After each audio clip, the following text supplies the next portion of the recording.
Ibu, kalau mengenal sosok di 1 jam lebih dekat ini kita harus tahu. Tadi hobi Ibu sudah ada ya sedikit mengenai naik gunung. Ada lagi nih Bu yang ingin kami perdengarkan.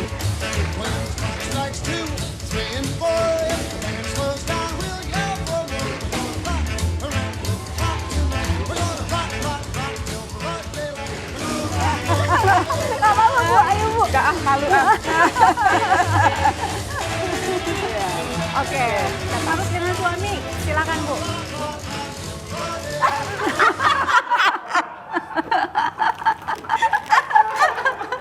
tadi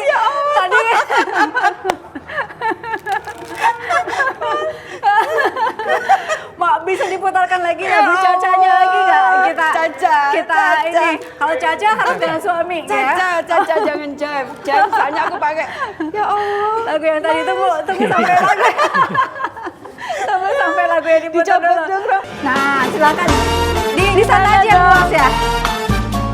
Di situ aja Bu. Kok rambutnya kayak gini sih?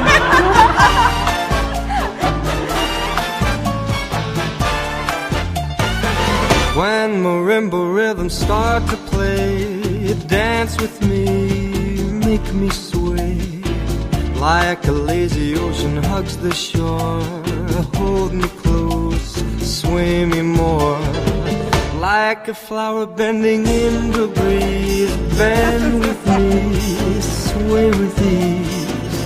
When you dance you have to stay with me, stay with me. Ya Allah. Cepat Oke. wignya. Soal Caca dulu atau tentang wig dulu nih? Wignya boleh dibuka. Nah. Gatel. Dia dulu rambutnya panjang sekali. Nah itu dia. Dulu rambutnya panjang ya Bu ya? Segimana? Lebih panjang Dulu ya Mas segini. ya? Aha. Rambutnya segini tapi saya gelung, jadi kayak Kayak Gajah Mada. Gajah Mada Kayak gitu. Gajah Mada. Cuma dia nggak suka. Pada saat sudah Selalu di komen PDKT, gitu. pada saat PDKT dia udah tahu saya nggak suka orang yang nggak tertib. Soalnya nih Mas Agus nih salah satu mahasiswa yang sangat tidak tertib. Kalau kuliah pakai baju korpri. Padahal bukan anggota korpri. Dan nggak pernah belajar. Nggak pernah belajar. Jurusan Nggak pernah sama? belanja. Kita kos-kosannya tetanggaan. Oh. Jadi saya di Durmo nomor 4, Mas Agus di Durmo nomor 8. 8. Pertama kali lihat dia itu tahun 81. Ketika pertama kali dia masuk UGM, masuk kos itu. Nah, saya kan sering main kos itu. Nah, saya lihat dia langsung tertarik. Cuman tidak Apanya langsung. yang membuat Pak Agus tertarik nih? Ya penampilannya. Tomboy kan? Ya iya memang seperti itu. Cuman saya kan orangnya kan pemalu. Jadi kadang-kadang pemalu, kadang-kadang nggak malu-maluin. Malu-maluin.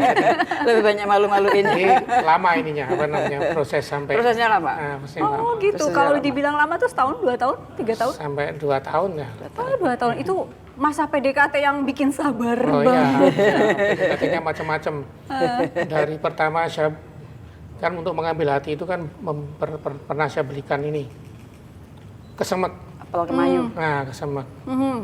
Nah, tapi tak pikir kan terus dipuji gitu ya. Ternyata dia bilang saya nggak suka itu. Gitu. Terus yang kedua ini nyoba lagi beliin ini bolang-baling di Sekaten. Bolang-baling itu? Bolang-baling itu kayak donat yang panjang gitu. Nah Kemudian? itu suka itu. Oke. Ya itu terus Di situ lama-lama. berhasil berarti. Ya, karena saya PDKT-nya agak nekat juga. Jadi pertama malu-malu tapi lama-lama nekat gitu. Dia kan kalau malam minggu kan belajar di perpustakaan. Malam minggu? Malam minggu. Kalau nggak naik gunung saya ke Nah, perpustakaan. perpustakaan. Wow. Nah itu saya ikut-ikut ke perpustakaan. Tapi nggak belajar. Tapi nggak belajar, cuma duduk aja deketnya dia aja gitu. Jadi malah bikin sebel.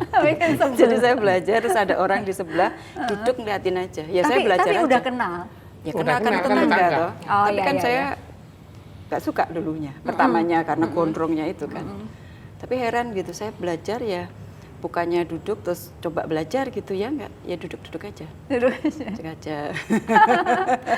Udah seneng malam minggu duduk barengan gitu ngobrol. Terus akhirnya mau gimana tuh? Potong rambut dulu. Potong rambut terus pakai baju dulu apa beli hem. Beli hem. Jadi saya dulu kuliah itu Mas Agus nggak pernah beli, nggak pernah punya hem. pakai baju. Oke. Jadi saya cuma pakai kaos oblong yang merek Swan itu. Ada mereknya yang disebut sama di jeans, sini. sama blue Merek jeans. tit. Iya, Sama blue jeans. jeans.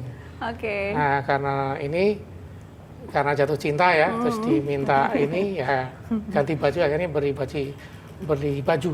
Ya Beli pertama baju. pakai baju ya setelah kenal itu. Baju kotak-kotak, saya masih ingat baju kotak-kotak hijau dan baju itu sampai sekarang Masih saya ada. simpan. Masih bajunya. ada. Karena itulah perubahan di Wow. situ.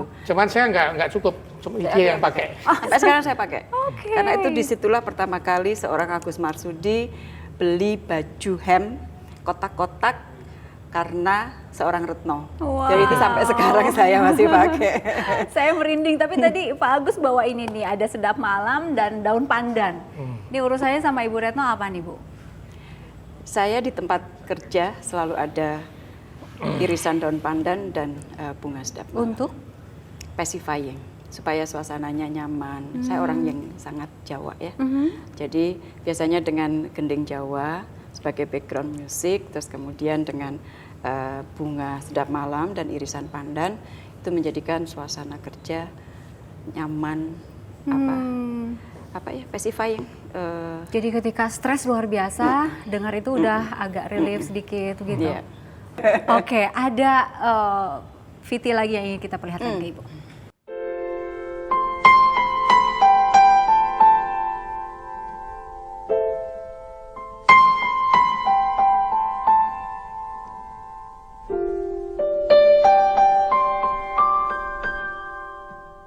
Hello, Mami. Sorry I couldn't be in Jakarta because I had to prepare for my exam. First of all, I'd like to thank you for being such a wonderful mother for our family. Jadi, sifat ibu saya yang paling menonjol terhadap anak-anaknya itu adalah sangat tegas dan disiplin. Saya waktu kecil, saya selalu beranggapan bahwa ibu saya itu orang paling galak sedunia. Tetapi semakin saya dewasa, saya semakin bisa mengapresiasi dan mengambil nilai baik dari ajaran ibu. Ibu saya, meskipun wanita satu-satunya di keluarga kami, juga mengajarkan kepada saya dan kakak saya pentingnya manners, terutama sebagai laki-laki. Selain itu, ibu selalu menekankan nilai kekeluargaan. Jadi meskipun ibu saya mau sibuk apapun, family is still number one. Saya tidak akan pernah lupa ketika saya dan kakak saya ada ujian, pasti ibu pada hari itu berpuasa dan memperbanyak doa supaya ujian kami lancar. Dan saya juga tidak akan lupa ketika saya sempat sakit hingga mondok, ibu langsung menghentikan semua pekerjaan dan langsung bergegas untuk pergi ke Jogja untuk merawat saya. Ketika keluarga kami sedang berpisah, biasanya ibu menanyakan kabar kami di grup WA.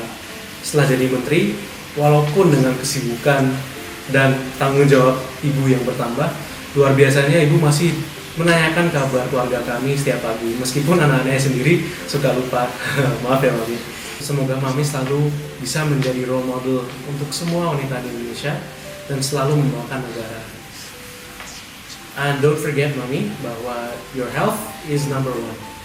Jadi Mami jangan lupa makan teratur, and jangan kebanyakan stres ya. I guess that's it, itu saja. Take care Mami, I love you.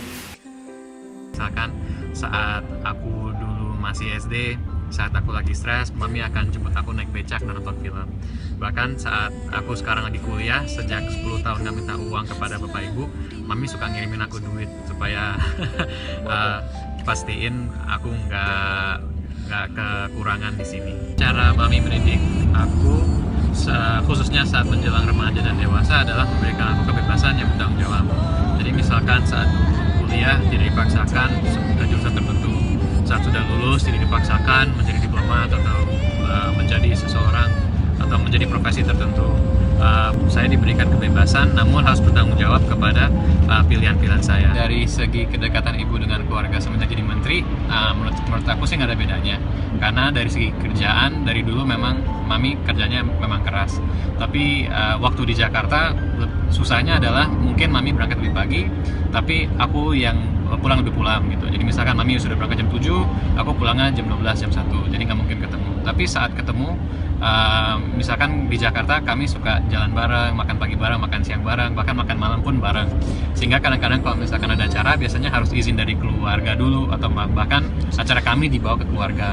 Mungkin pesan untuk Mami, mungkin dari segi kesehatan mami jangan lupa makan yang teratur, olahraga yang teratur, dan jaga kesehatannya dengan yang baik. Karena tentunya kalau misalkan mami sakit dan kurang sehat, kerjaan pun dan waktu dengan keluarga pun terganggu. Yang terakhir, kalau misalkan mami lagi kerja di benua manapun, jangan lupa transit di tempat yang utama. Yeah, my boys. Yang satu ada di mana, yang satu ada di mana? Satu sedang kuliah di Paris, di INSEAD. Yang satu lagi baru selesai koas dokter, Fakultas Kedokteran, sudah selesai koas, akan ujian kompetensi dokter di Universitas Gadjah Mada di Jogja. Dan pada saat si sulung menikah ini Ibu sedang menghadapi peristiwa yang luar biasa juga. Waktu itu pada saat persiapan pernikahan anak saya itu, pada saat itu ada influx migration dari Bangladesh dan Myanmar. Jadi percaya nggak, waktu saya sudah panggih, menjelang panggih itu, upacara tradisional di gedung itu, saya itu masih memegang handphone karena saya masih menerima telepon dari banyak pihak, termasuk dari Menteri Luar Negeri Malaysia. Saya juga memegang handphone, sudah bunyi dari ajudan presiden. Jadi selama proses itu handphone saya betul-betul off pada saat saya ada di atas panggung untuk menerima salaman dari para tamu. Tapi alhamdulillah semuanya lancar. Alhamdulillah lancar. Ini terakhir mungkin ke Pak Agus, istri Bapak ini sudah sebelumnya diplomat dan sekarang menjadi Menteri Luar Negeri gitu. Sebagai suami pasti dukungannya luar biasa. Sangat luar biasa. Oke, ada sedikit komentar soal ini, Pak.